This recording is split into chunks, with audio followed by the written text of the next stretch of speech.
สวัสดีท่านผู้ชมทุกท่านเนาะวันนี้กลับมาพบกับข้าพเจ้าโครกันสัญญาบาลอีกเช่นเช่นเคยซึ่งว่าวันนี้เราก็เดินทางเป็นมื้อสุดท้ายเนาะสำหรับทริปท่องเที่ยวอีสานเหนือแล้วตอนนี้เราก็เดินทางมาฮอดจังหวัดนครพนมซึ่งเป็นมื้อสุดท้ายจะได้มีการสัมภาษณ์เนาะ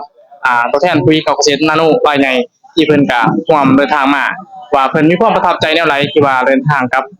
บริษัทพาสโกลาวครั้งนี้เนาะสวัสดีจ้ะแนะนำชื่อเนาะเจ้าสบายดีเนาะค่ะพระเจ้ากงแก้วอินทรศรีมาจากบ้านนาเล็กเมืองละแขงสารวัตรเนาะความประทับใจของการเดินทางท่องเที่ยวกับบริษัทพาสโกครั้งนี้ก็มีทุกๆสถานที่เนาะประทับใจหลายก็คือการเดินทางร่วมกับครอบครัวบริษัทพาสโกลาวเนาะซึ่งว่าเป็นกันเองก็มีความสุขเนาะความประทับใจมวลซืนที่ว่าบ่มีการแบ่งสั่นกันเนาะเจ้าอาจารย์ในแผนตัวหนาเนาะเขาสิมีการไปเที่ยวไสตัวเนาะตัวหนาในแผนตัวหน้าเนาะก็คือสำหรับบริษัทพาสโกลาวของเฮาก็คือเดือนที่1แม่นเฮาจะเที่ยวพัทยาเนาะพัทยาแล้วเดือนที่2แม่นเฮาจะไปเชียงใหม่เนาะเชียงใหม่ซึ่งว่าเชียงใหม่นี่แม่นเฮาจะไปทางเครื่องบินเนาะก็คือขี่ยนต์ไป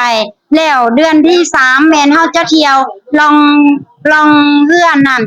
แม่น้ำเจ้าพระยากรุงเทพมหานครเนาะและเดือนที่5แม่นจะไปทริปเที่ยวกินปูดูเยียวจันทบุรีเนาะเจ้าโอ้คือว่าบริษัทเฮาพาเที่ยวตลอดเนาะอาจารย์อยากถามอีกครั้งนึงเนาะว่าในครั้งนี้ที่เฮามาท่องเที่ยวในอีสานเหนือแบบว่าจุดที่ทางอาจารย์ประทับใจที่สุดที่ว่าเฮาได้มาร่วมครั้งนี้แม่นหยังเนาะสำหรับจุดที่ประทับใจเนาะก็ทุกๆจุดแต่ที่ว่าประทับใจที่สุดเลยก็คือการเซอร์ไพรส์ของมื้อนี้เนาะของมื้อวันที่15ซึ่งว่าเฮาได้ขี่สิงสาสวรรค์ซึ่งบ่ได้อันนี้มันจะอยู่นอกของการท่องเที่ยวเนาะอยู่นอกแผนอยู่นอกรายการที่ว่าเฮาจะได้ท่องเที่ยวแต่บังเอิญว่าความโชคดีแล้วก็เป็นเซอร์ไพรส์ที่ว่าท่านประธานบุญทงภาพรของเฮาเพิ่นเฮ็ดเซอร์ไพรส์ไว้ให้ทางทีมงานเนาะก็คือว่าง่ายว่าเพิ่นจะให้ขี่สิงสาสวรรค์ซึ่งว่าเฮาตัวนี้เฮาเคยเห็นตั้งแต่ทางMV ของการประกอบเพลงเพิ่นหรือว่าทางโทรทัศน์โทรภาพที่ว่าพระเอกนางเอกเพิ่นขี่แต่ได้สัมผัสตัวจริงแล้วอันนี้เป็นสิ่งที่ว่าประทับใจที่สุดในทริปนี้แต่ว่าสุดๆเลยเจ้าอาจารย์